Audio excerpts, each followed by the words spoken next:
Ulitin ko, magandang gabi sa ating lahat at ipagpatuloy natin yung ating pag-aaral sa Book of Acts, chapter 8.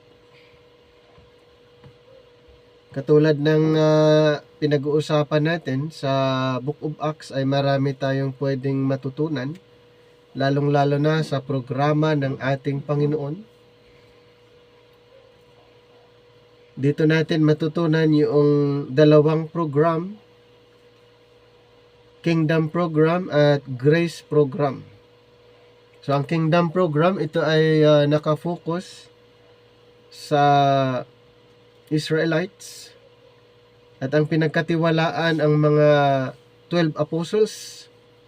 So, sila po yung pinagkatiwalaan sa Kingdom Program at si Apostol Pablo naman, sa kanya ipinagkatiwala ang Grace Program. At dito rin natin matutunan ang dalawang ministry ng mga apostles. First part ng Book of Acts ay ministry ng mga 12 apostol. At yung last part ng Book of Acts ay ministry ni Apostol Pablo. So hindi po parehas ang nilalaman ng kanilang mensahe. Dahil ang nilalaman ng mensahe ng mga apostles ay more on healing, miracles, signs and wonders. So yun po yung nilalaman doon at preaching in Jesus' name. Unlike doon sa presentation ni Apostol Pablo, ang kanyang presentation ay ang grace ng Panginoon or the gospel of Jesus Christ, the gospel of grace, the good news of the cross, the message of the cross, Jews and Gentiles alike. So doon na-emphasize na ang mga Israel at saka Gentiles pag naniniwala sa gospel of the grace of God ay pag-iisahin, gagawing iisang katawan ni Kristo. Hindi katulad ng mga 12 apostol ay ang kanilang paliwanag ay patungkol lamang sa pangalan ng ating Panginoong Hesus at yung kaniyang paghahari dito sa lupa 1,000 years. So, during the transitional period, ang mga apostles at si Apostol Pablo ay nagkaroon sila ng kumbaga nagsabay sila sa ministry during the transition before the Jerusalem Council at nagkaroon ng tinatawag conflict sa mga believers. Okay, bakit mayroon pong conflict sa mga believers? Dahil ang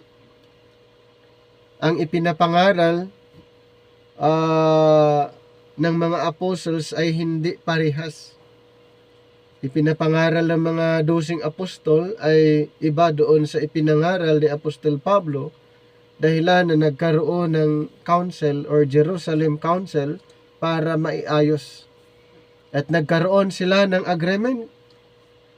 Ang agreement nila ay kung ang mga apostol ay inutusan para magturo ng mabuting balita sa mga Israel sila, at yung si Apostol Pablo naman ay tinawag din na magturo ng mabuting balita para sa mga Hintel. So, mababasa natin yung isa sa mga agreement nila sa Galatians chapter 2 verse 7 and 8. But contrariwise, when they saw that the gospel of the uncircumcision, referring to the Gentiles, the gospel of the uncircumcision was committed unto me, Apostle Paul, as the gospel of the circumcision, Israel, was unto Peter. And then verse 8, for he that wrote effectually in Peter to the apostleship of the circumcision, Israel, the same was mighty in me toward the Gentiles. So dito po, malinaw na hindi sila magkakasundo doon sa presentation or sa ministry. During the transitional period kasi, nagsabay itong dalawang programa. Sabay ang dalawang program during the transitional period. Kaya dahilan nagkaroon ng conflict, nagkaroon ng confusion doon sa mga believers. Kaya mayroon silang inaayos during Jerusalem Council. Okay? At alam po natin na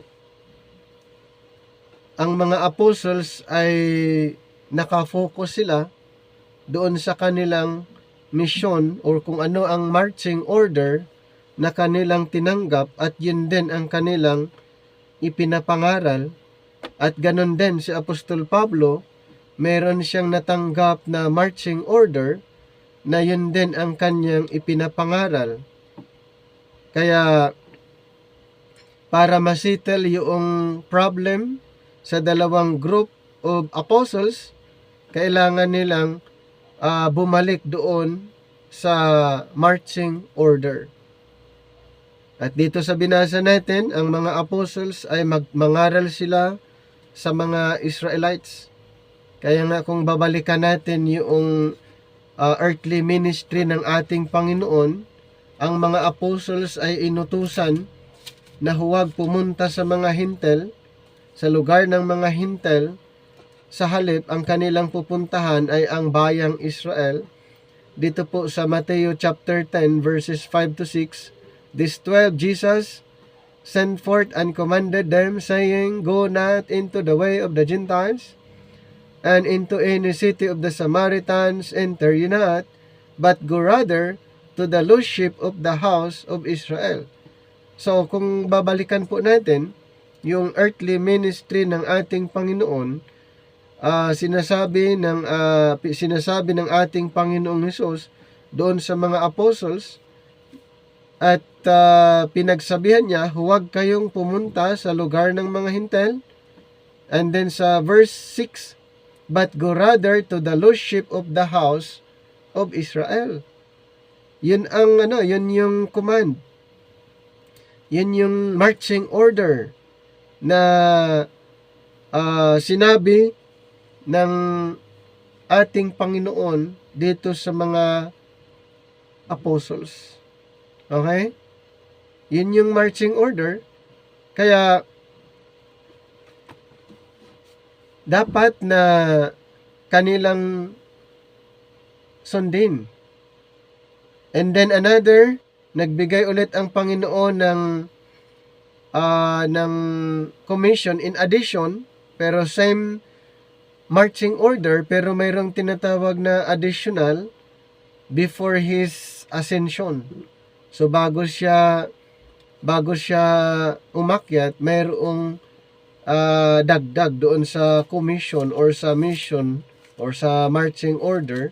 Dito sa Matthew 28:19, "Go ye therefore and teach all nations, baptizing them in the name of the Father and of the Son and of the Holy Ghost, teaching them to observe all things whatsoever I have commanded you.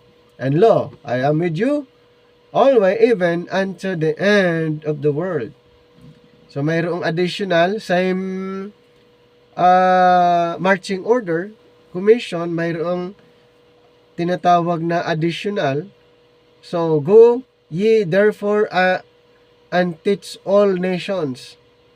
And then mag-start sila sa kanilang pangangaral sa Jerusalem ayon sa Acts chapter number 1 verse 8. So mayroon silang starting point after the ascension, or after the ascension. Iniwan ng Panginoon ang mission, o pinagsabihan sila na ito yung mission nyo. Yan. So dito sa Acts chapter 1 verse 8, ang sabi ng Panginoon before His ascension,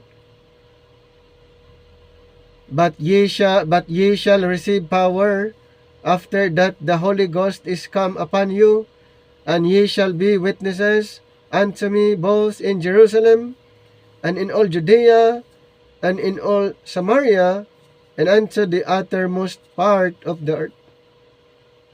So yan po yung mission, lumawak yung kanilang mission. First, Jerusalem, start muna sila sa Jerusalem, Judea, Samaria, and then to the uttermost part of the earth. Pero bago nila magawa po yan, na mag-mission sa mga lugar, kailangan nila ang Espiritu na mag-empower sa kanila para sila maging effective witnesses. Hindi nila magagawa na maging missionary sa iba't ibang lugar kung wala ang tulong ng banal na Espiritu. Kaya yun yung condition dito sa Acts 1:8. But ye shall receive power. But ye shall receive power after that the Holy Ghost is come upon you. Yan po yung condition. Kailangan po ang Espiritu na mag-empower sa mga apostles. Kaya pagdating sa Acts 2, dito po natin makikita nung bumaba ang Espiritu at natanggap ng mga apostles, sila po ay nakapagsalita ng iba't ibang wika dahilan na sila'y naging effective na witnesses. Dito sa Acts 2 verses 1 to number 6, and when the day of Pentecost was fully come, they were all with one accord in one place. And suddenly there came a sound from heaven as of a rushing mighty wind, and it filled all the house where they were sitting. And there appeared unto them cloven tongues like as of fire, and it sat upon each of them. And they were all filled with the Holy Ghost, and began to speak with other tongues, as the Spirit gave them utterance. And there were dwelling at Jerusalem Jews, devout men, out of every nation under heaven. Now, when this was noised abroad, the multitude came together and were confounded, because that every man heard them speak in his own language. Ano pong naging epekto nung natanggap nila ang Espiritu? Sila po ay nakapagsalita ng iba't ibang wika. Sila po ay nakapagsalita ng iba't ibang wika, at ang purpose kung bakit, para sila'y maging witnesses. Para sila'y maging witnesses ayon sa Matthew 28:19 to all nations. So dapat marunong silang magsalita ng iba't ibang dialect or wika para maging powerful or effective ang kanilang pangangaral sa iba't ibang lugar. Okay? Kaya maraming nagtataka dito sa Acts 2 na sila'y nakapagsalita ng iba't ibang wika. Sa verse 7, and they were all amazed and marveled, saying one to another, Behold, are not all these which speak Galileans? And how hear we every man in our own tongue wherein we were born? Parthians, Medes, Elamites, dwellers in Mesopotamia and in Judea, Cappadocia, Pontus, and Asia. So marami po. Yan yung nagiging result nung natanggap nila ang Espiritu. So ito naman ang fulfillment sa sinabi ng ating Panginoon bago siya namatay. Sinabi na niya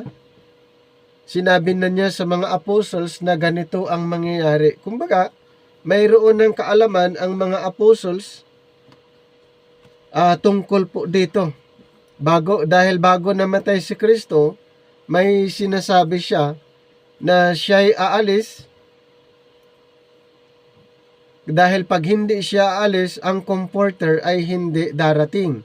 Dito sa John chapter 16 verse 7, "Nevertheless, I tell you the truth, it is expedient for you that I go away. For if I go not away, the Comforter here refers to the Holy Spirit. For if I go not away, the Comforter will not come unto you. But if I depart, I will send him." Sa verse 7, "I will send him unto you." So, kailangan mo na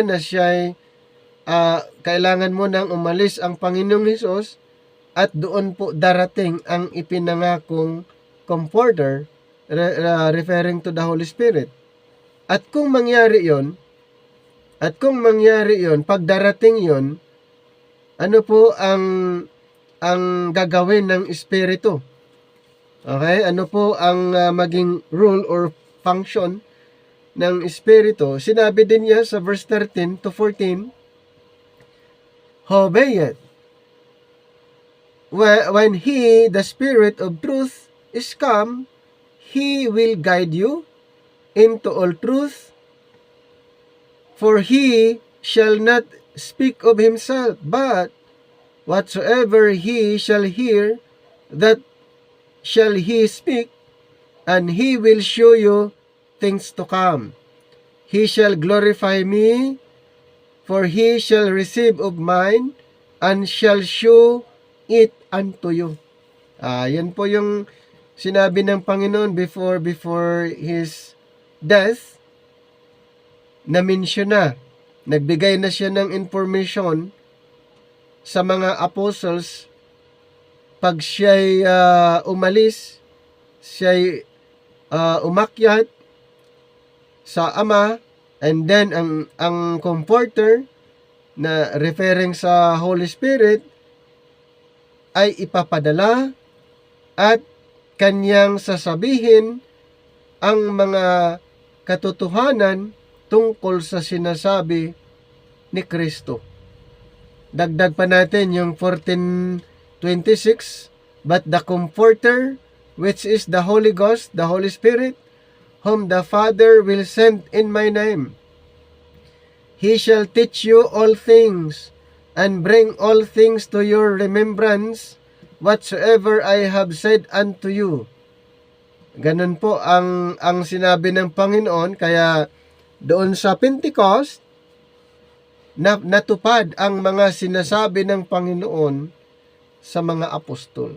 So naging witnesses, naging effective witnesses sila dahil yan po ang ipinangako ng Panginoon sa mga apostles.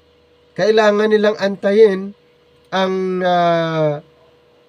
Espiritu, ang Holy Spirit, dahil pag darating ang Holy Spirit, magiging effective sila na witnesses, at lahat ng mga sinasabi ng Panginoon ay ipinapaintindi ng Espiritu sa kanila. Dahil yun ang purpose. Kaya kailangan natin na maunawaan ang mga bagay na ito, na mayroon pong reason or purpose kung bakit sila nagsalita ng iba't ibang wika. Okay? Yan po ang dahilan kung bakit kailangan nilang magsalita ng iba't ibang wika, dahil ang mission nila ay all nations, ayon sa Matthew 28:19. Ngayon, pumupunta sila sa iba't ibang lugar, pero ang priority na kanilang pinangaralan ay ang mga Israel. Kasi yun ang kanilang mission, iunahin ang Israel. So kahit sila may mapunta doon sa iba't ibang lugar, ang priority pa rin nila mga Israelites. Okay? Ang priority pa rin nila ay mga Israelites na nasa far off, nasa malapit at saka nasa far off, nasa malayo. Pupuntahan nila at ipapangaral ang tungkol kay Kristo bilang kanilang Mesyas. Dito sa Daniel, matrace natin na may mga Israel na sa far off or nasa malayo at may mga Israel na nasa malapit. Pero ulitin ko, ang mga apostles ay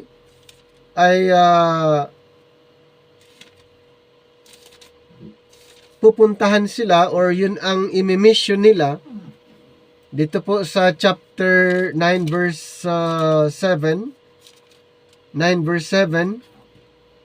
O Lord, righteousness belongeth unto thee, but unto us confusions of faces as at this day.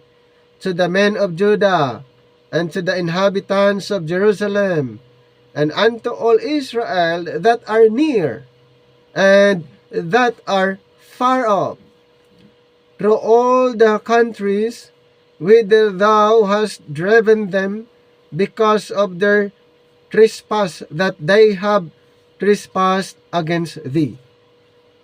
So may ganun po, may mga Israel na nasa malayo at Israel nasa malapit. Imimission pa rin ng mga apostles yun. Kaya pala doon sa Acts 2, balikan natin, may mga believers na mga Hudyo galing sa ibang lugar na nag-participate during the Feast of Pentecost, during Pentecostes. Dito sa Acts 2 verse 5, and there were dwelling at Jerusalem Jews, devout men, out of every nation under heaven. May mga iba't ibang mga believers galing sa iba't ibang lugar at pumunta during Pentecostes. So sila po yung mga far off. Dito sa verse 39 ng Acts 2, for the promise is unto you and to your children, referring to the Israelites, and to all that are far off, are as many as the Lord our God shall call. So yun ang priority pa rin ng mga apostles ay mga Israelites, dahil yun po ang kanilang mission. Yun po ang kanilang mission, turuan, pangaralan, makonvert ang mga Israelites. Kaya sa panahon ng persecution ay pinapangaralan nila sa iba't ibang lugar ang mga Hudyo. Okay? Pinuntahan sila. Kaya dito sa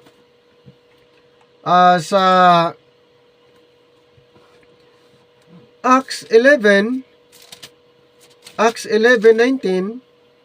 now they which we were scattered abroad upon the persecution that arose about Stephen, traveled as far as Phoenix and Cyprus and Antioch, preaching the word to none but unto the Jews only. So, na-scattered, pumunta sa iba't ibang lugar, pero yan pa rin ang kanilang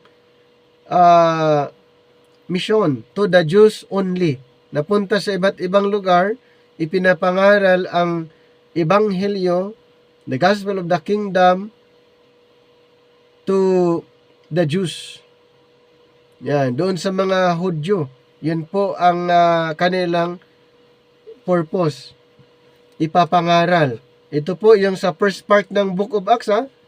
Sa first part ng Book of Acts, yun ang pinaka-concern. Okay, pinaka-concern maging sa time ni Jesus Christ, ganun pa rin ang pinaka-main concern ang mga Hudyo, ang mga Jewish Israelites. Kaya kung babalikan natin yung Mateo chapter 10 verse 5 and 6, this 12 Jesus sent forth and commanded them, saying, go not into the way of the Gentiles, and into any city of the Samaritans enter ye not, but go rather to the loose sheep of the house of Israel. Maging sa 15:24, but ye answered and said, I am not sent but unto the loose sheep of the house of Israel. So, ganun po yung pinaka main purpose. Kaya ito po yung dapat nyong maunawaan, mailagay sa inyong kaisipan bago na-convert si Pablo na dating Saul, bago na-convert ang ministry ng Panginoon, ministry ng mga apostles sa mga Israel. Nagkaroon lang po ng changes nung tinawag si Pablo, nung na-convert si Saul na naging Pablo. Doon po nagkaroon ng unti-unting pagbabago sa programa ng ating Panginoon. Okay? Nagkakaroon ng unti-unting pagbabago, gradual changes sa kingdom program. Dahil nung nag-ministry si Apostle Paul, ay walang pinipili. Lahat pwede niyang pangaralan. Unlike sa mga apostles, ay nakafocus lang sa mga Israelites. Pero nung na-convert itong si Pablo, dating Saul, nung na-convert, lahat po ay kanyang pangaralan. Ito po yung pagkakaiba nito. Ito yung makikita nyo na pagkakaiba, dahil ang mga apostles mayroong bilin ang Panginoon na unahin ang mga Israelites. Sila muna, mga Israelites. At mayroon pang utos na huwag kayong pumunta sa lugar ng mga Hintil. Punta kayo sa lost sheep of the house of Israel. Ito pong good news na makita nyo na talagang may pagkakaiba. Nung na-convert itong si Saul na naging Paul, ay ikinomission, sinabi na mangaral sa lahat, maging Hudyo o Hintil. Dito nga sa Acts 9 verse 15, but the Lord said unto him, Go thy way, for he is a chosen vessel unto me to bear my name before the Gentiles and the kings and the children of Israel. Na-imagine nyo na mayroong changes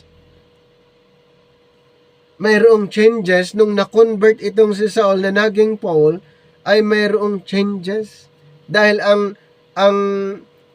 pangangaral ni Apostol Pablo ay para sa lahat. Walang sinasabi na dito ka muna mag-start. Okay, mag-start ka muna dito, pagkatapos doon ka naman ang next. Walang ganun po sa time ni Apostol Pablo nung siya na-convert, dahil sa time na ito pinagsama, ginawang iisang estado na lang ang Hintil at saka Hudyo. Anong sabi niya sa Romans 10:12? For there is no difference between the Jew and the Greek. For the same Lord over all is rich unto all that call upon Him. Iisang estado na lang po, mga kapatid. Iisang estado na lang, Jews and Gentiles. Wala nang pagkakaiba. Yung Hudyo at saka Hintil, at kung idagdag pa natin yung Galatians chapter 3 verse 28, na talagang walang tinatawag na priority, walang superior. Sa time ni Apostol Pablo ay pantay-pantay na lang ang tao, hindi katulad noon na ang mga Israel ay superior. Okay? Dito sa verse 28, there is neither Jew nor Greek, there is neither bond nor free, there is neither male nor female, for ye are all one in Christ Jesus. Iisa na lang. One in Christ. Walang superior. walang favoritism, walang paborito. Ganun po yung scenario sa time nung na-convert si Saul na naging apostol, naging Pablo na apostol ng mga Hintil, at ang kanyang pangangaral ay para sa lahat. Ikumpara natin doon sa mga apostles na na-mention natin kanina. Kaya nga ito po dapat nating maunawaan para hindi natin i-conclude na parehas lang. Yung turo ng mga 12 apostol parehas lang. Ang turo ni Apostol Pablo parehas lang. Hindi po. Okay? Hindi po parehas. Dito sa time ng Acts, yung mga Israelites na convict at sila'y naniwala doon sa ipinangaral ni Pedro, at nagtatanong sila paano sila maligtas. Dito sa verse 37, now when they heard this, they were pricked in their heart and said unto Peter and to the rest of the apostles, men and brethren, what shall we do? 38. Ang sagot ni Pedro, repent and be baptized, every one of you, in the name of Jesus Christ for the remission of sins, and ye shall receive the gift of the Holy Ghost. So, remission of sins na nabanggit dito ay continuation lang sa kanilang natutunan na pangangaral during the time, the earthly ministry of Jesus Christ. So, kung ano yung naumpisahan, ay yun lang din. Yung sinabi ni John the Baptist, parehas lang ang kanilang yung ebanghelyo. Continuation lang. Dito sa Mark 1:4, John did baptize in the wilderness and preached the baptism, repentance for the remission of sins. So ano po yung basihan para magkaroon ng kapatawaran ng kanilang mga kasalanan? Kailangan nilang magpabautismo sa tubig para magkaroon ng kapatawaran ng kanilang kasalanan. Pagdating dito sa time ni Apostol Pablo, ang remission of sin or yung kapatawaran ng kasalanan ay hindi sa pamamagitan ng tubig. Hindi sa tubig. Ang na-mention niya is the blood of Christ. Ang blood ni Kristo ngayon ang ginamit na basihan for the remission of sins, hindi katulad noon na tubig. So hindi parehas. Okay? Hindi po parehas ang kanilang presentation, lalong-lalo na sa issue ng remission of sins. In Romans chapter 3, 24-26, being justified freely by His grace, through the redemption that is in Christ Jesus, whom God hath set forth to be a propitiation through faith in His blood to declare His righteousness for the remission of sins. Hindi po parehas. Sa mga apostles, ang remission of sins, ang kapatawaran ng kasalanan sa pamamagitan ng tubig. Sa time ni Apostol Pablo, ang kapatawaran ng mga kasalanan, ang basis ay ang dugo ni Kristo. Kaya nga sinabi natin na hindi po parehas ang pangangaral, nilalaman ng ebanghelyo na ipinangaral ng mga 12 apostol at ipinangaral ni Apostol Pablo. Sa mga ayon sa mga naririnig natin na sasabihin nilang parehas lang. So hindi po. Kaya magkakaroon ng confusion, magkakaroon ng conflict kung hindi natin unawain ang Bible, hindi natin intindihin ang Biblia, magkakaroon ng confusion. So, ganun po ang mangyayari.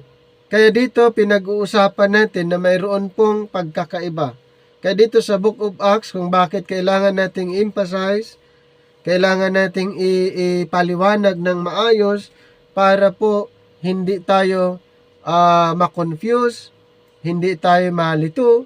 Dahil katulad ng binanggit ko po, ang Book of Acts, pag hindi ito maunawaan ay nakakalito.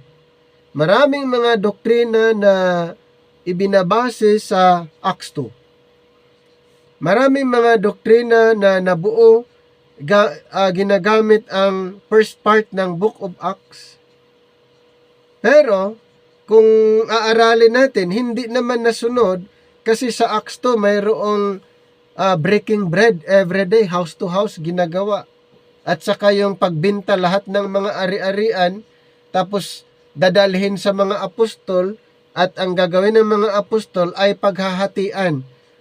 Paghahatiin niya, i-divide niya doon sa mga member. Okay? Doon sa mga mahihirap, i-divide equally lahat. O, hindi naman nasunod. Kumuha lang ng mga ibang mga verses na gusto nila at ito'y gagawin nilang basihan sa kanilang doktrina. So, hindi po ganon ang pag-aaral ng Bible. Dapat po alamin natin kung ano yung mga instruction para sa atin. Hindi po pwede na kung ano lang po ang gusto natin. Tayo yung nagde-decide kung anong gusto natin ay para sa atin. Hindi po ganoon. Okay? Magkakaroon ng confusion. Ang resulta po ay confusion. Ano ba ang dapat nating gawin para magkaroon ng iisang presentation? Aralin natin ang Bible rightly divided. Mayroon na pong divine method na ibinigay ang Panginoon sa pamamagitan ni Timothy. Okay? May ibinigay ang Panginoon na method. At ito'y inintroduce ni Apostol Pablo kay Timothy. At ganun lang din po tayo. So kung mayroong divine method, yun na lang po ang i-adapt natin. Kung mayroon ng divine method na inintroduce, bakit pa tayo gumawa pa ng iba pang kapamaraanan? Bakit pa tayo gumawa ng ibang method para unawain ang salita ng Diyos? Mayroon na po. Tayo na lang ang kulang. Mayroon na po, ibinigay na. Okay? Hindi na tayo pinahirapan. Ibinigay na po ang divine method. Ang part natin, mag-aral. Kaya sabi, 2 Timothy 2:15, study to show yourself approved unto God, a workman, needeth not to be ashamed, rightly dividing the word of truth. Nandoon na yung method. Study and then become workman, a workman approved unto God, a workman needeth not to be ashamed. So the problem is how? Rightly dividing the word of truth. Yan po ang divine method na kailangan po natin para maunawaan ang Biblia kahit anong denomination, anong mga religious sect tayo, kung maunawaan natin ang divine method, iisa lang po ang presentation natin. Okay? Iisa lang, hindi kahit anong pangalan ng organization mayroon tayo. Once na maunawaan natin ang divine method, iisa lang po ang presentation. Wala nang ibang presentation. Pag ipinapangaral na si Pablo ang apostol natin, kahit anong denomination mayroon ka, iisa lang paniniwala natin. Naniniwala tayo na si Pablo ang apostol para sa mga hintel. Siya ang pinagkatiwalaan ng Panginoon para maunawaan ang dispensation of grace. Kahit anong pangalan ng denomination, once na matutunan mo na si Apostol Pablo ang pinili ng Panginoon para sa panahon natin ngayon, siya ang pinili bilang apostol ng mga hintel, sa kanya ipinagkatiwala ang panibagong programa, ang heavenly program, sa kanya ipinagkatiwala ang grace program, ang grace gospel, magkakaisa po tayo doon. Kahit anong klaseng denomination. Paano nangyari yon? Dahil po sa divine method. Hindi po tayo nag-imbento ng ibang kapamaraanan. Kasi pag mag-imbento tayo, baka hindi tayo magkakaisa. Kung mag-imbento tayo ng sariling method, baka hindi tayo magsama-sama dito. Pero dahil po sa divine method na mayroon po tayo, mayroong divine method na ating pinag-aaralan, mayroon tayong divine method na ginagamit, nagsama-sama po tayo. Mag-iisa lang ang ating presentation. Kung ipinangaral mo si Apostol Pablo na siyang apostol natin, kung ipapangaral mo na si Kristo yung kanyang ginawa sa cross ang basis para ang tao maligtas. Ang ganda po mga kapatid na maunawaan natin. Kaya dito po kailangan nating maging clear sa atin. Kaya dapat alamin kung ano ang programa ng kingdom, ano ang programa ng grace program. Di ba?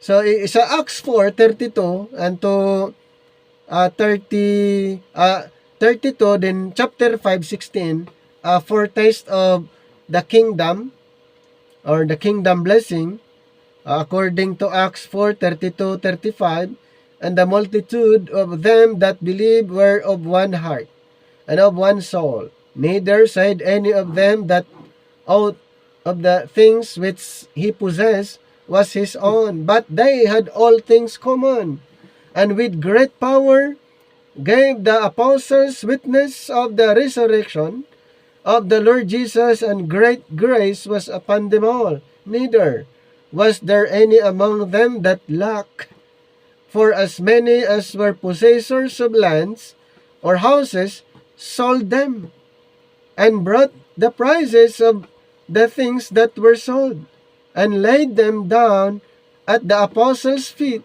and distribution was made unto every man according as he had need. Napansin niyo po sa Acts 2, ibinta lahat ng kanilang mga ari-arian, dadalhin doon sa mga apostles, and then ang mga apostles responsible silang i-distribute lahat doon sa mga nangangailangan. May nakagawa ba? Sa Acts 2 yan, Acts 4. Wala pong nakagawa na ganun. Okay, bakit namimili lang? Bakit pinipili lang? Bakit itong verse na ito ini-escape? Bakit yung verse na ito ini-ignore? Tapos namimili lang ng isang verse, tapos babaguhin yung context. Naku po, nakakatakot po na ganun . Kung ano yung context, ano yung verse, wag nang baguhin.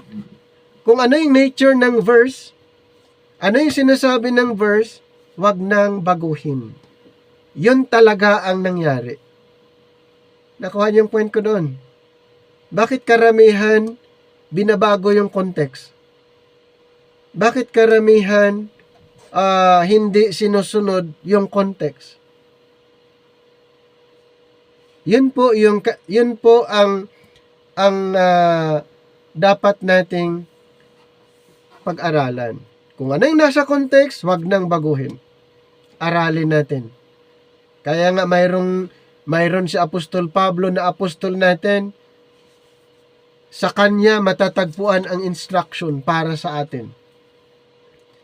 In striking contrast to the envy, the deceit, and the callous indifference to justice on the part of Israel's rulers, we see again the truly blessed states of the little flock of Messiah's followers.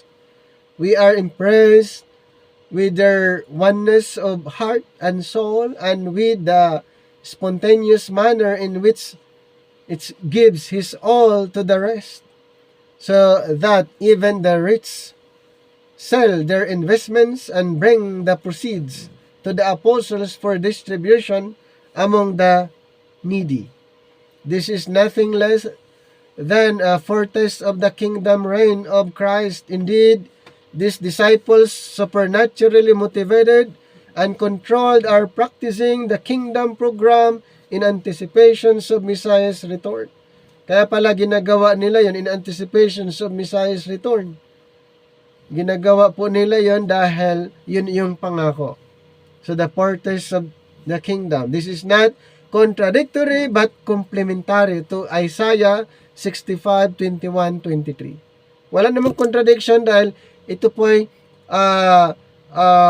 parehas na programa. Kaya ang Acts 4 ay complementary doon sa na-mention sa Isaiah 65. For it was evidently their investments that they sold, and the proceeds of which they brought to the apostles for distribution among the needy. Any who resided in house or houses of their own evidently continued to possess and occupy them. And on sa Acts 12:12, but even this they did not consider their own but freely shared them with others. It is strange that those who claim that the Sermon on the Mount applies to the present day do not practice its precepts as the disciples did by selling their all and giving to the poor. O kung tutuusin, yung mga nagsasabi ang Sermon of the Mount ay para sa panahon natin ngayon, ay bakit hindi nila ginawa yun? Bakit hindi nila pinapractice yung selling? And then ipamigay yung mga kita doon sa mga nangangailangan. Di ba? So instead, the opponents, so kung titignan po natin, the dispensational truth water down the plain commands of Matthew 5:40-42. Ganon din sa chapter 6:19. And then 25:31-34. And then chapter 10 verse 9. Ganon po, hindi nila nasunod, ini-ignore lang nila. Dapat kung sinasabing ang Sermon on the Mount ay sa panahon natin ngayon, ay dapat sanang sundin lahat yung nandoon.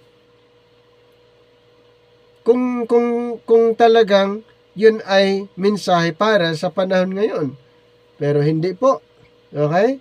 Hindi po yan message under the dispensation of grace, yung sa Sermon on the Mount. Ganun din sa Luke 12:32 and then verse 33. Chapter 18:22. So to make them fit. So the day in which we live, they interpret these commands to mean that we should not permit the laying up of earthly treasures to hinder our spiritual blessing or usefulness, that we should be willing to sell all for him if necessary, and to give to him that asketh, if the Lord should so direct. So the believers at Pentecost did not seek to evade our Lord's plain commands in this way. Understanding clearly what the kingdom program was, they joined heartily to carry it out. They took seriously the warnings of our Lord about disobeying these commands. Matthew 5:19. Whosoever therefore shall break one of these least commandments and shall teach men so, he shall be called the least in the kingdom of heaven. But whosoever shall do and teach them, the same shall be called great in the kingdom of heaven. In Matthew 7:26-27, and everyone that heareth these sayings of mine and doeth them not shall be likened unto a foolish man which built his house upon the sand. And the rain descended, and the floods came, and the winds blow, and beat upon that house, and it fell, and great was the fall of it. So the disciples, The disciples, we say, took these words to heart. They were quite unlike those modern theologians who insist that the Sermon on the Mount is for our obedience. Diba? May mga mostly, ito ay ginagamit, most theologians concluded na ang Sermon on the Mount ay for our obedience ayon sa kanila. Yet, practice only certain parts of it. Kung for obedience, sana, bakit certain part lang ang kanilang ginagawa? Dapat lahat na kung obedience ayon sa kanila. Entirely disregarding commands which would be difficult, if not impossible, to carry out today. Pinipili lang. Okay? Kung tutuusin, ang Sermon on the Mount ay para sa atin yan, dapat lahat ng nandun sinusunod. Hindi namimili. Bakit pinipili lang? Dahil may mga difficulties, may mga seeming contradiction na hindi kaya. Kaya pinipili. Bakit sinasabing for our obedience? Hindi naman nasunod. Di ba? We have already seen in Acts 2:44-45 that all that believed were together and had all things common, sold their possessions, goods, parted them to all men, as every man had need. It was not a question of whether or not they felt led to give their all for the common good. This was expected of them, and they all did it. Ganun po yun. Wag nang mamimili kung talagang gustong sundin yung Sermon on the Mount. Pero ito po ini-ignore, hindi nagawa, kaya may problema sa doktrina, may problema sa teaching pag ganon. Here in Acts 4, this is emphasized again as one of the contributing factors to the blessedness of their state. According to Acts chapter 4, 32-34, neither said any of them that aught of the things which he possessed was his own. Neither was there any among them that lacked. For as many as were possessors of lands or houses sold them, and brought the prices of the things that were sold. Little wonder the great power and great grace was upon them all, but this is not God's program for this present evil age. Hindi po yan under this present dispensation. Ang present time ay na-picture as present evil age. Think of this illusionment that would come to any person practicing this program today, that even the opponents of dispensational truth know this in their hearts is evidenced by the fact that they do not practice it. Hindi talaga yun. Hindi nila ginagawa yun. Nasaan na yung sinasabing obedience? Sinasabi na ito ay under the dispensation of grace. May nag-practice ba? Wala. Di ba? Walang gumawang ganun. Bininta lahat ng ari-arian nila. Dinala doon sa mga apostles. And then yung mga apostles ang mag-contribute equally doon sa mga nangangailangan. Wala pong nakagawa niyan. Yung sa panahon nga ni Sapphira and Ananias, anong nangyari? Hindi nila ginawa. Dapat lahat, hinati pa nila yung binta. Anong nangyari? Patay. Nagsinungaling sila. Ganun po katindi kasi yun yung instruction eh. And think of the bewilderment of the person who reading this passage and sincerely seeking to practice the Pentecostal program should then read for the first time in Paul's epistles, written later about the poor saints which are at Jerusalem in Romans 15:26, and his declaration, "But if any provide not for his own, especially for those of his own house, he that denied the faith and is worse than an infidel." 1 Timothy 5:8. Ang tindi po. Kung ikumpara mo doon sa Acts, iba dito. Kasi sa time ni Apostle Paul ay kailangang mayroon kang mai-provide. Mayroon kang work.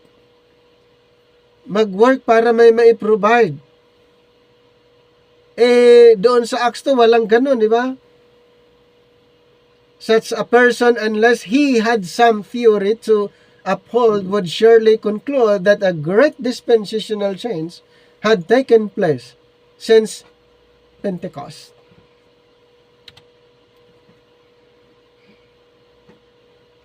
Moses, who by the apostles was surnamed Barnabas, which is being interpreted the son of consolation, a Levite, son of the country of Cyprus, having land sold it. Ano pong ginawa? May pagbibinta, and brought the money and laid it at the apostles' feet, according to Acts 4:36-37. Ganun po ginagawa nila noon that time.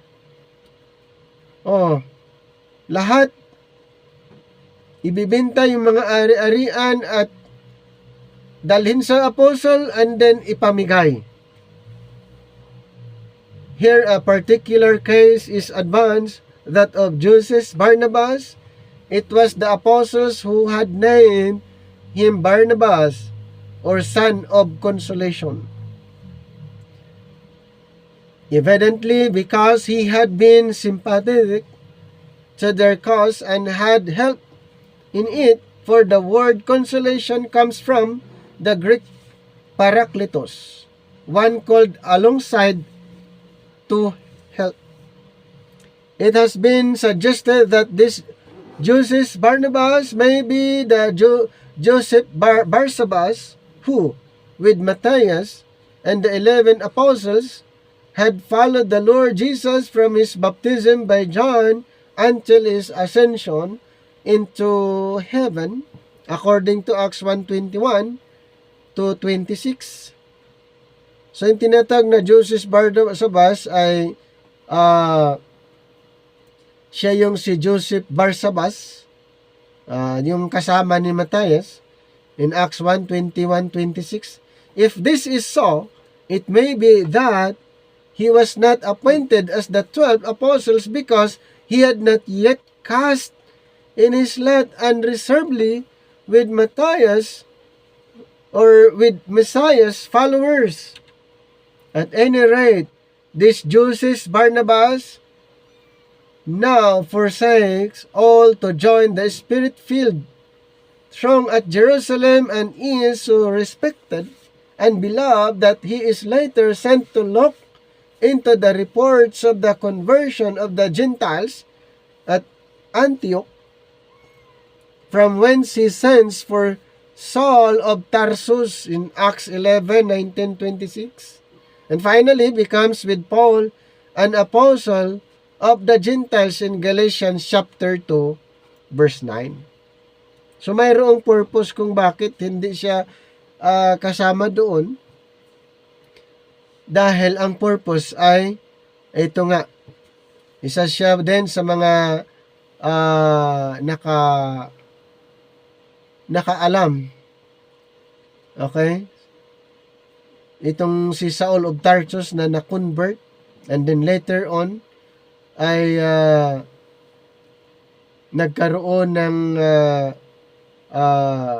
samahan later. Then, regarding fortress of the kingdom judgment, but a certain man named Ananias, dito tayo sa chapter 5 ng Acts with Sapphira, his wife, sold possession and keep back part of the price. His wife also being privy to it and brought a certain part, hindi lahat, laid it at the apostles' feet. But Peter said, Ananias, why hath Satan filled thine heart to heed to the Holy Ghost and to keep back part of the price of the land? Whilst it remained, was it not thine own? And after it was sold, was it not in thine own power? Why hast thou conceived this thing in thine heart? Thou hast not lied unto men, but unto God. Ananias, hearing these words, fell down and gave up the ghost, and great fear came on all them that heard these things. Ano pong nangyari kay Ananias sa Sapphira? Hindi nila binigay lahat yung binta, yung pera. Namatay po sila. Kasi dapat ibigay lahat. Nagsinungaling sila, kaya sila namatay dahil ang instruction, lahat ibigay doon sa dalhin sa mga apostles, and then ang mga apostles ang mag-distribute. Acts 5, 1-11. And the young men arose, wound him up, and carried him out, and buried him. And it was about the space of 3 hours after, when his wife, not knowing what was done, came in. And Peter answered unto her, Tell me, whether ye sold the land for so much? And she said, Yeah, for so much. Then Peter said unto her, How is it that ye have agreed together to tempt the Spirit of the Lord? Behold, the feet of them which have buried thy husband are at the door, and shall carry thee out. Then fell she down straightway on his feet, and yielded up the ghost. And the young man came in, and found her dead, and carrying her forth, buried her by her husband. And great fear came upon all, and church, and upon as many as heard these things. Ganon po mga kapatid ang nangyari that time. Pag nagsinungaling patay, dahil hindi nila ibinibenta lahat, or hindi nila ibinigay lahat yung pera sa kanilang pinagbintahan doon sa kanilang property. Dapat lahat Ganon po. Bakit ito'y ini-ignore lang?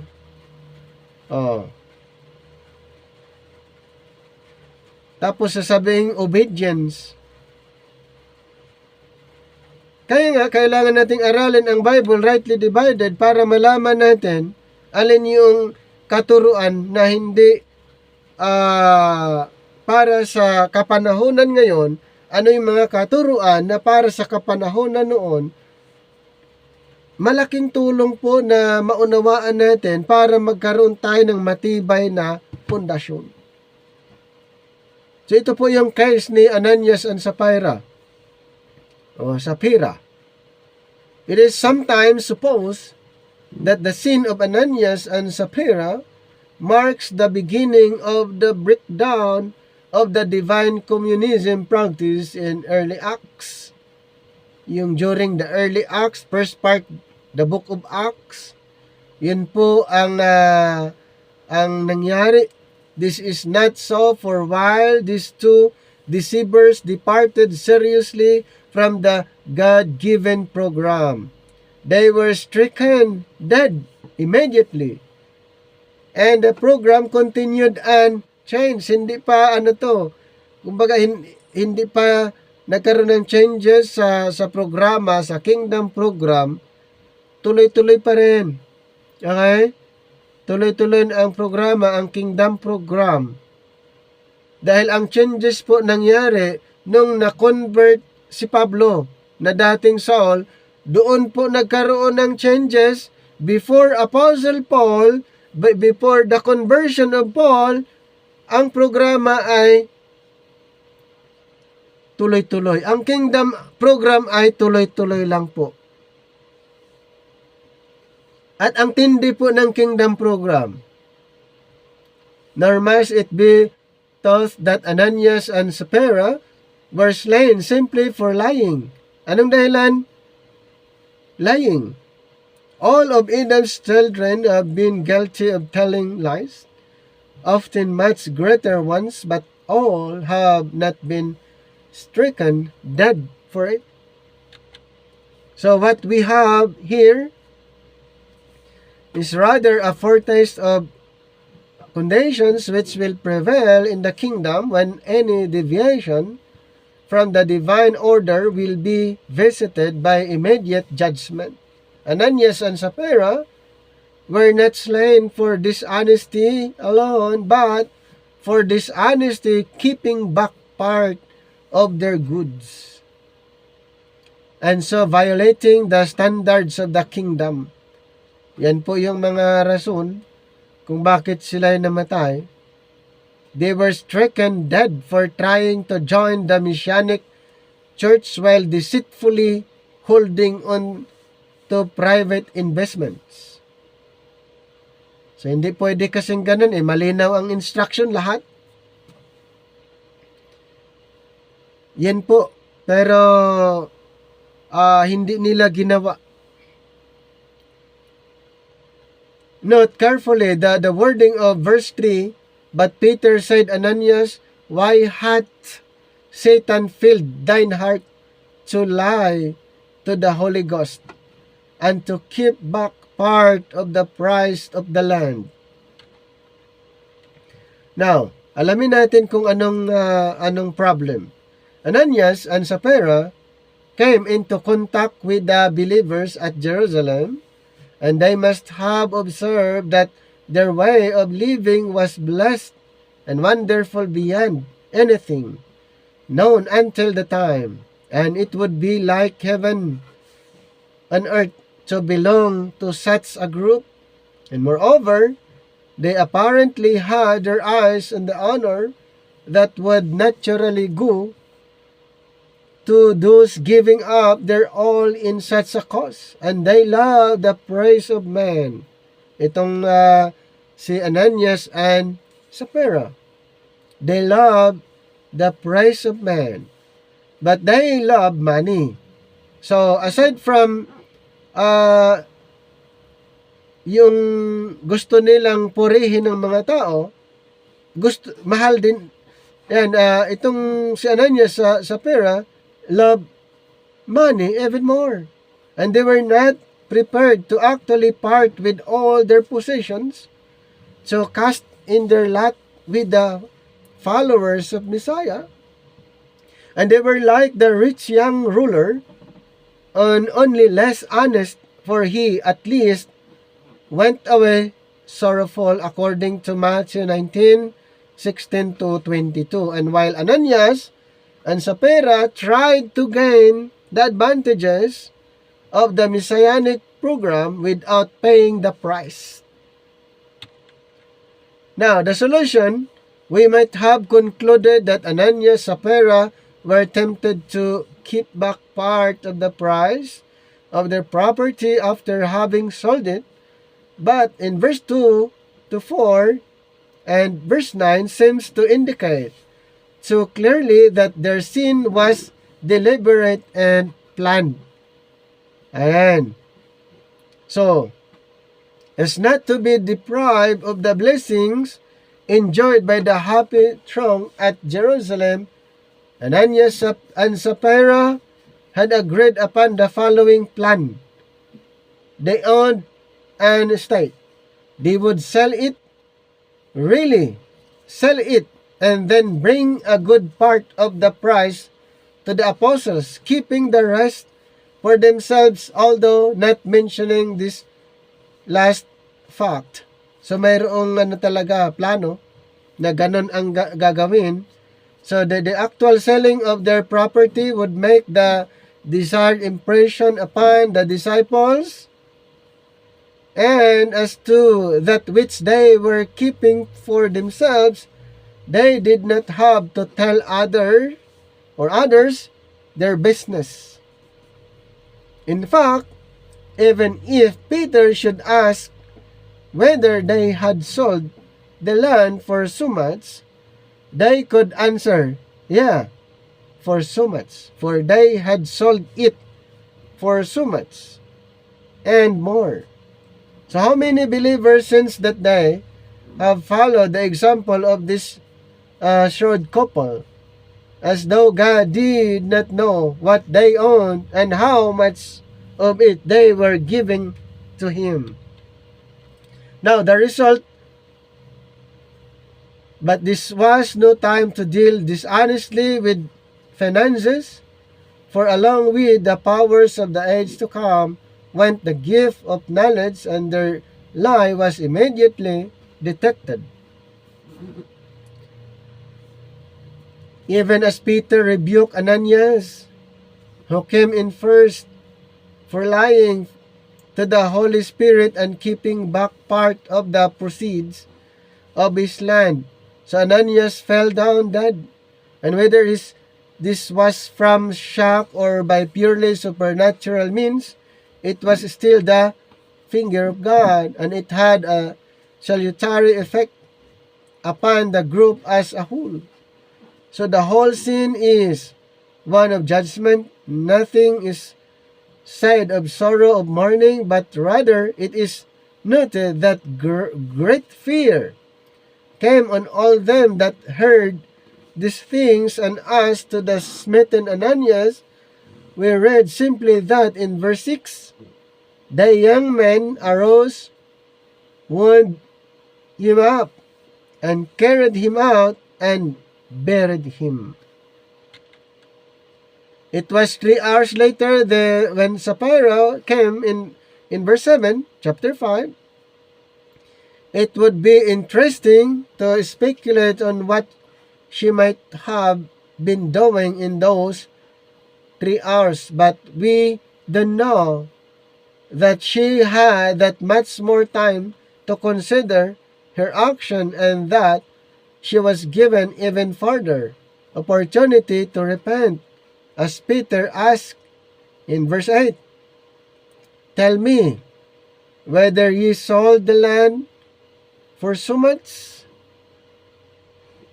So mayroon pang mayroon pang pagkakataon na mag-repent, pero hindi niya ginawa. So one would think that being questioned as to the actual amounts of the sale would have and nerve here, but their attitude was entirely foreign and contrary to that which was making the Messianic Church such an overwhelming success.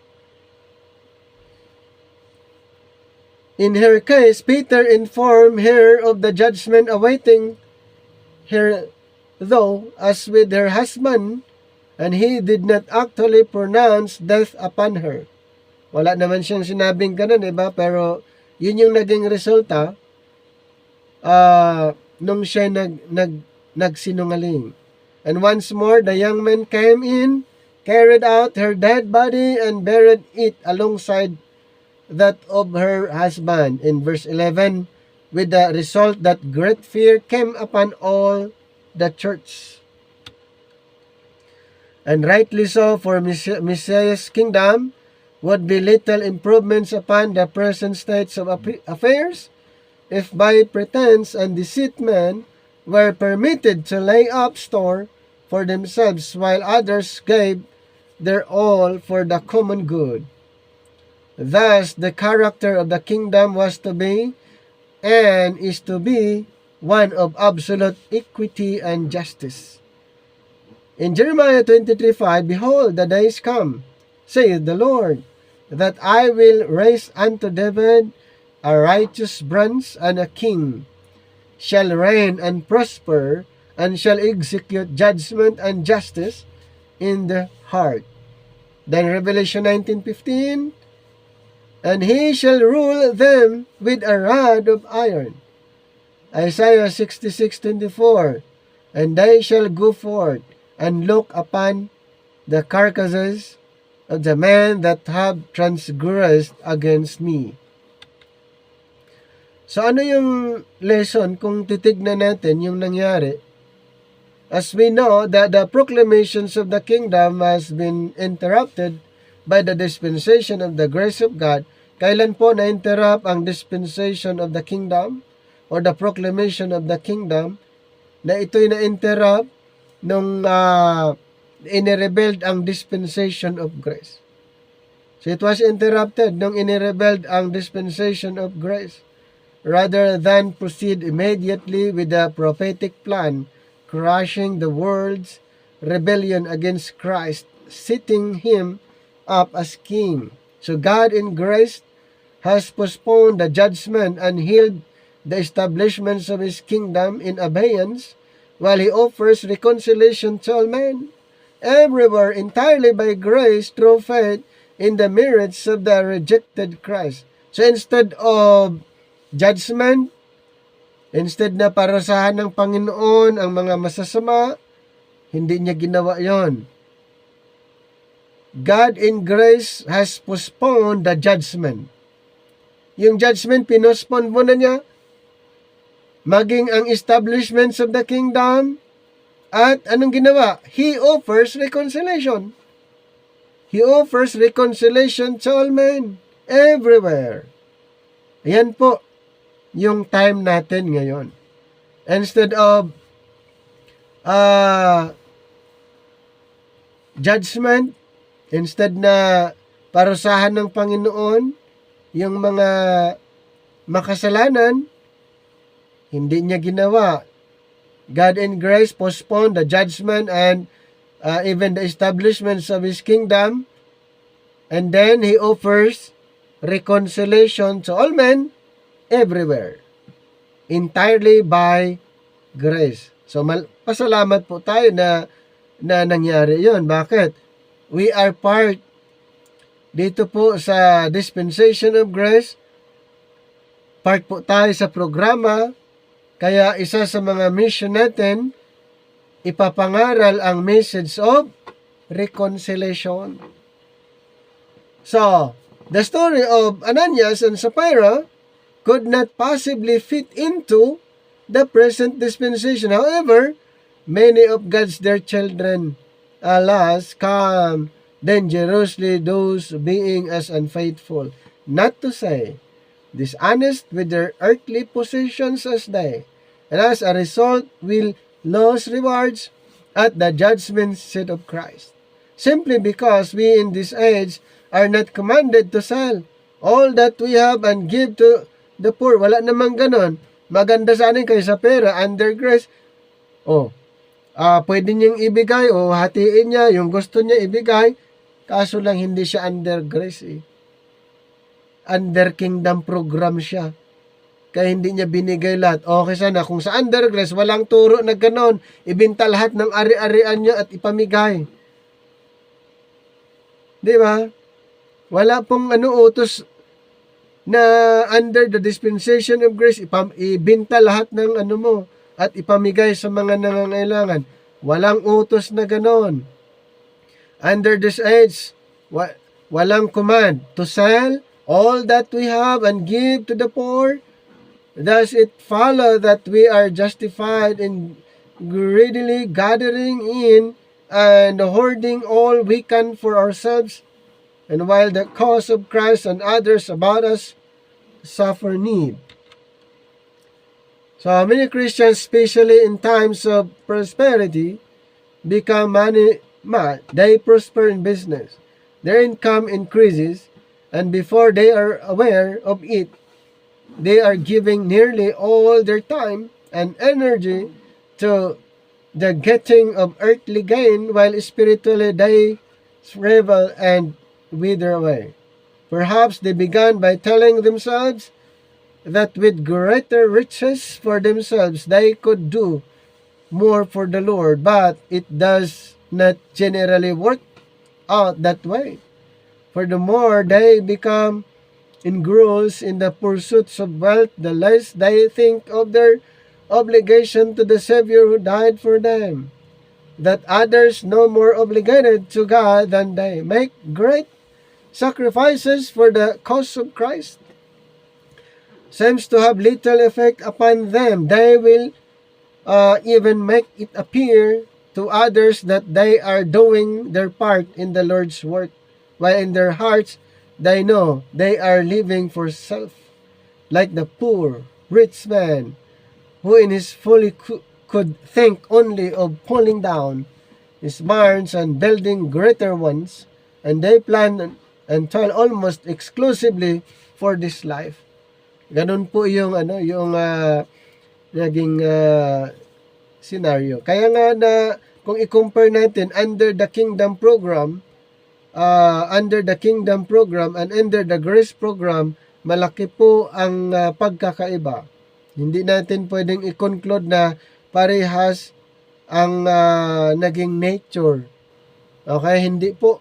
Wag nating i-conclude na ganon dahil hindi po parehas. Under the Pentecostal order, they would have had to give it all up to be Christ's disciples. Under the law, they would have been obliged to bring at least their tens. But with all the riches of God's grace bestowed upon them, many seemingly sincere children of God do not even give Him that much. And they are so occupied with getting riches for themselves. According to Colossians 3:2, and this while God says through our apostle, to us who live today, set your affections on things above, not on things on the earth. 1 Timothy 6:10, for the love of money is a root of all kinds of evil.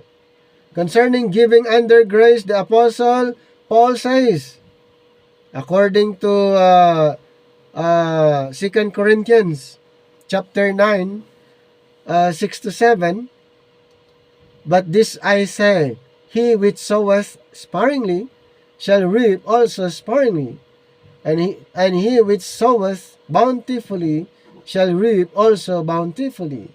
Every man according as he purposes in his heart, so let him give, not grudgingly or of necessity, for God loveth a cheerful giver. Or hilarious. And then 2 Corinthians 8:7, therefore, see that ye abound in this grace also. Napansin nyo, magkaiba yung sa grace program kumpara doon sa kingdom program. Malaki po ang pagkakaiba. Yes, the contrast between this self-interested couple, Ananias, Sapphira, and the Spirit-filled disciples still speaks to us today. So the disciples were thinking of others. Ananias and his wife of themselves. Those who have had some measure of responsibility in the work of the Lord have often been troubled in heart over two things. Number one, that some who can afford so little should make such great sacrifices. Number two, that some who could help in such a large way should do so little. Paul himself was troubled about these things.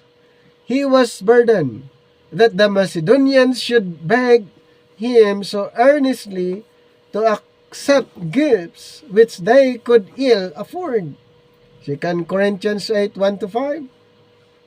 And while the Corinthians, who were much better off financially, had delayed for more than a year to send a gift, and they had promised, so that it became necessary to send Titus to Corinth to awaken them to their responsibility in this regard in 2 Corinthians 8:6-10. Kailangan pang paalala dahil may delayed na sila ay marami naman na pwedeng maitulong. O, diba talagang iba under the dispensation of grace kumpara doon sa kingdom program dahil ang tindi po.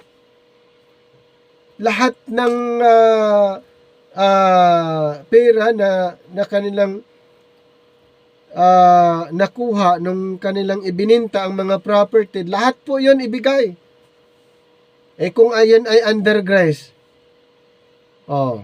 kung yun ay hanggang ngayon, ang dami ng naparusahan, di ba? Pero hindi po yan ganon, hindi ganon ang grace, hindi yun ang nature ng grace. For those who could not afford to give much, the apostle wrote in 2 Corinthians 8:7, if there be first a willing mind, it is accepted, according to that a man hath, and not according to that he hath not. Another verse in 2 Corinthians 8, 9, 11, but to those who always meant to help but never did, he wrote. Itong sabi niya, I speak not by commandments but by occasion of the forwardness of others, and to prove the sincerity of your love. For ye know the grace of our Lord Jesus Christ, that though he was rich, yet for your sakes he became poor, that ye through his poverty might be rich. Now, therefore, perform the doing of it, that as there was a readiness to will, so there may be a performance also out of that which ye have.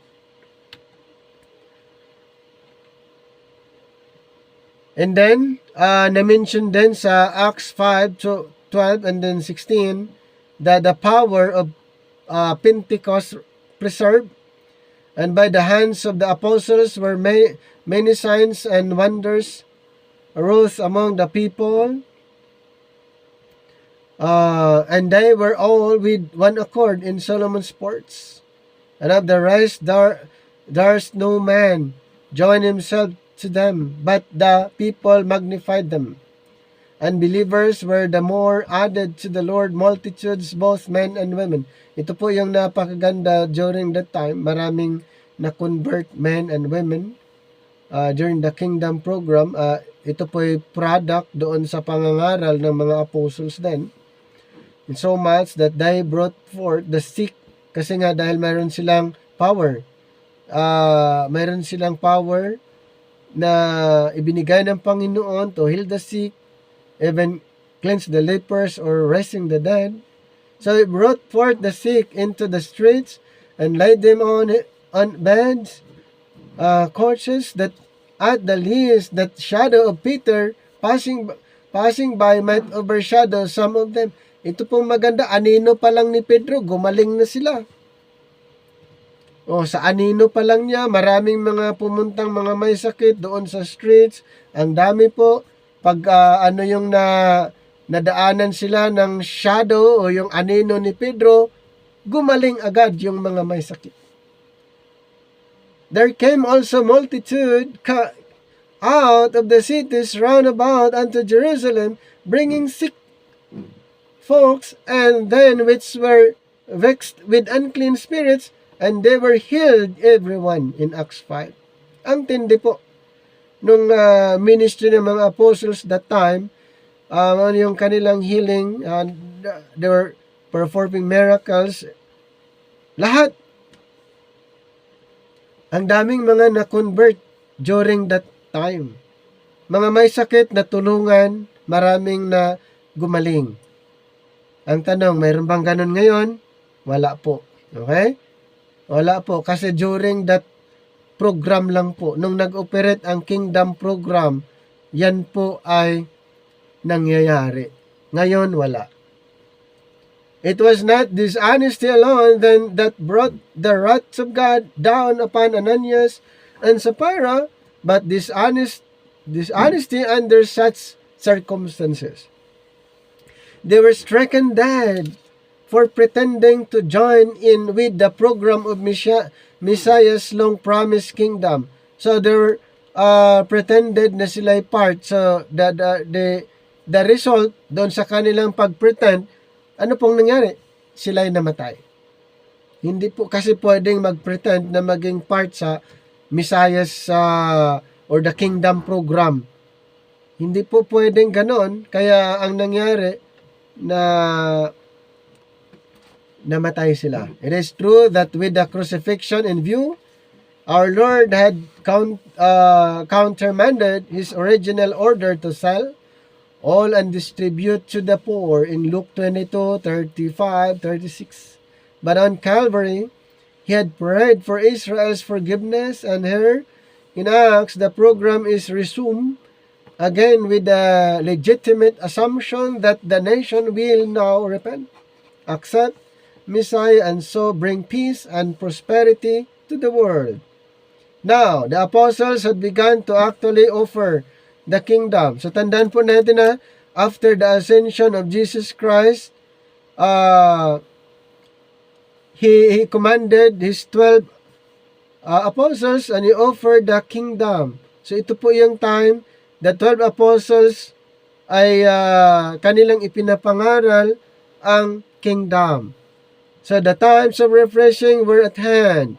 In fact, Messiah's followers were already experiencing foretaste of these blessings as they gladly gave their all to each other and lived out of one common treasury. So, in the light of all this, such sin as that of Ananias and Sapphira could not, of course, be tolerated, for then how would the long-awaited kingdom differ from what had gone before or from what is taking place in this present evil age, when men distrust each other and scheme and plot to get each other's wealth? But the judgment upon Ananias and Sapphira had a wholesome effect.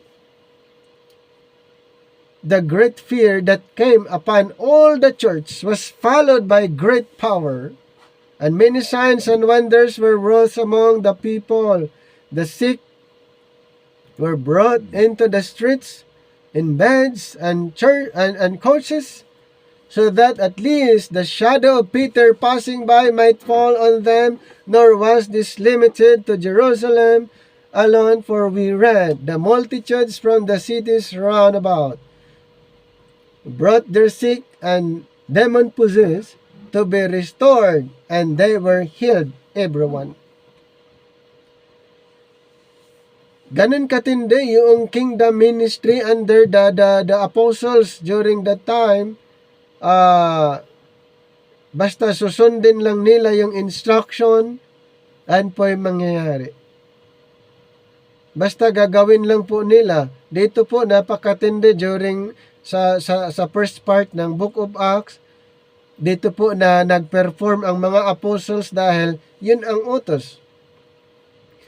Okay, meron silang authority, kakayanan, power to heal the sick, cleanse the lepers, raise the dead, at yung iba pa, yung cast out devils. Dito nga na nakita natin ay anino pa lang ni Pedro, pag ito'y tumama sa mga may sakit, ay agad gumaling ang mga may sakit, anino pa lang. Yun yung patunay na before that program ay very effective yung ganun po.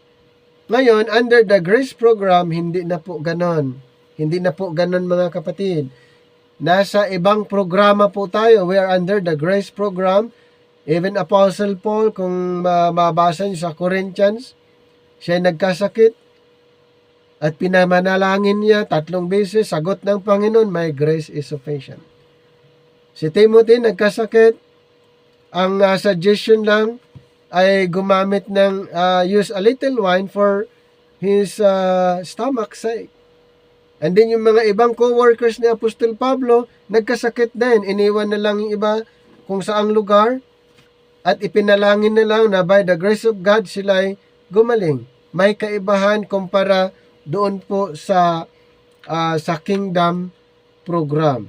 Kaya nga, dapat nating intindihin, unawain, dito po sa Book of Acts ay makikita natin, ma-acknowledge natin, maunawaan natin ang programa ng ating Panginoon under the kingdom program, under the grace program, ay hindi po parehas.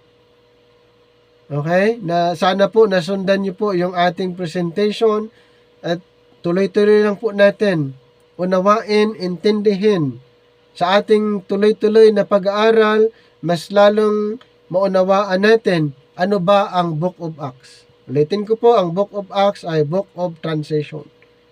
Merong dalawang program na pinag-uusapan dito, Kingdom Program and Grace Program. Ang Kingdom Program ang Kingdom Program ay unti-unting nag-transition hanggang nawala, kaya ang nag-operate na programa ngayon ay ang Grace Program. Kaya ang ating ipinapangaral ngayon ay ang Grace Program. Wala na po ang Kingdom Program sa time ngayon ay temporaryng nag-stop, kaya ang programa ngayon ay isa lang, Grace Program. Kaya ang message of salvation, isa lang din, Grace Message. Okay? So, hanggang dito na lang yung ating presentation dito po sa Book of Acts at ipagpapatuloy natin sa iba pang panahon. Maraming salamat po.